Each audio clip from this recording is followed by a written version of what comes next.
वज़ीर-ए-आज़म नरेंद्र मोदी ने हफ्ते के रोज़ यानी कि रोज़गार मेले के मौके पर मुल्क के 61,000 से ज़ायद नौजवानों को सरकारी खिदमात के तकर्रुरनामे दिए हैं।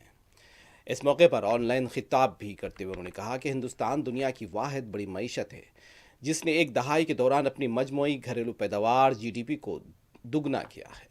मोदी ने इन तकर्रुरनामों को नेशन बिल्डिंग इन्विटेशन लेटर और विकसित भारत की तामीर को रफ्तार देने वाला रेजोल्यूशन लेटर करार दिया। हैदराबाद मार्कस के CRPF कैंपस में मरकजी वजीर किशन रेड्डी ने नौजवानों को तकर्रुरनामे हवाले किए।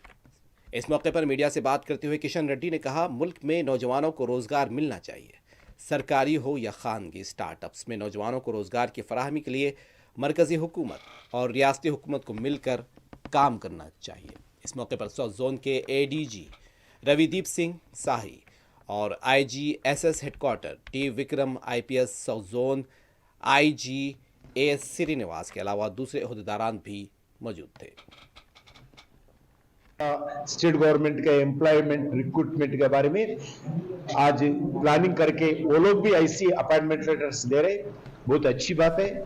देश में नौजवानों को रोजगार देना चाहिए, वो गवर्नमेंट सेक्टर हो, प्राइवेट सेक्टर हो, PSUs भी हो, स्टार्टअप कंपनी हो, प्रोफेशनल हो, आर्टिजान्स हो, सभी लोगों को रोजगार देने के लिए आज सब मिलकर काम करना चाहिए।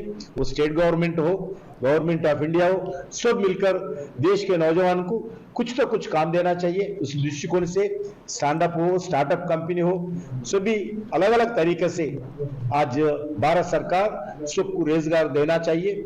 देश आत्मनिर्भर भारत बनाना चाहिए। जब आत्मनिर्भर भारत बनना है, विकसित भारत बनना है, देश में सबको रोजगार देना है, ऐसी एक भारतीय जनता पार्टी नेतृत्व वाली केंद्र सरकार ये कमिटमेंट के साथ आगे बढ़ रही है।